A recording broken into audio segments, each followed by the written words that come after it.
So, so we're gonna start off simple, work our way up. So first, I want the white men, white women, and black women to just sit back, relax, and listen. So there's a quote by James Baldwin that goes, "To be a Negro in this country and to be relatively conscious is to be enraged almost all the time." So what does that mean? To be enraged almost all the time.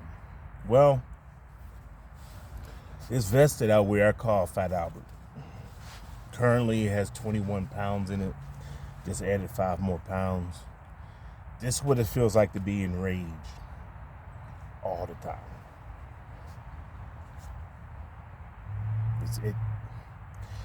It's almost that simple. Do you always feel like there's a pressure that's on you? Okay? As a black man, it just feels like there's a pressure that's on you at all times. And it's very hard for other people to understand that type of pressure. They could try to empathize or sympathize with you, but they never truly get it. And when they say something like, well, you just got to work through it, or you just got to, why don't you just try to take it off or relax, or all these coping skills and all this other stuff, and it doesn't work. It doesn't work. It's one of those systematic things that it just, all that stuff is not going to work. It's always going to be there. So more of his quote is, it's the feeling that, it's the pressure of being a black man in this country. Okay? And it's not victiming and all this other stuff, and I'm not making excuses for people for why they do the things they do. I'm just trying to explain to you the psyche behind those people, the psyche behind being a black male in this country. Don't make it more complex than it has to be. And I truly understand that, being that I did 4 years in the military, Air Force, one of the smarter branches. So it's already a field that I shouldn't even be there, right? And then being also a 12-year law enforcement veteran. So I feel that pressure. I've always felt that pressure. I just didn't know what it was until I started exploring more about mental health and the things that black men, that affects specifically black men. And I know other people would say, well, I feel the same way, blah, blah, blah. This vest is on the second you wake up, and it only comes off when you go to sleep. It's with you all the time. You're always under some type of scrutiny. You're always being watched. You're always being categorized. And it's like, well, somebody may say that's not true. If you're not a black man, I'm sorry, you'll never understand. This is what a lot of black men try to explain, but it doesn't come off right because they don't know how to put it in the right amount of words. Not saying these black men aren't smart enough. I'm just making it very simple, and it's something I've been thinking about for the past, I've been thinking about it for a long time, to say the least. It's just yesterday I had just had a trigger yesterday, riding around Atlanta, looking at all the different homes, the expensive homes in Atlanta. It was just like the differences between those homes and the homes on the other side of town, and the whole systematic racism.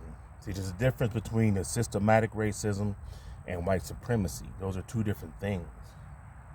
And to break that down in the simplest form I could put it is, white supremacy is a theory. It's a belief. It's like a religion. It's a belief, a theory. Systematic racism is actually the implementation or the actual acting out of that belief. So let's say you're a religious person and you believe in God or whatever. That's a belief. But once you start systematically looking at other people a certain way because they're not part of your group, that's when it becomes a system. Well, they're not part of our group that we believe, so we're going to treat them differently. That's systematic. See what I'm saying? There's a difference between the two, and you must understand the differences. And it's a lot more deeper than just saying, everything's white supremacy. Well, there's a white country. But everything that happens is not because this is a white country. Okay, there's a systematic part of it that occurs because it's written down and this is what we're going to do versus the actual theory behind it. And I think that goes above some people's pay grade, so I'll just leave that right there. But I say all that to say, the rage is real. And rage is a mood, it's not an emotion. So it's a constant feeling every day.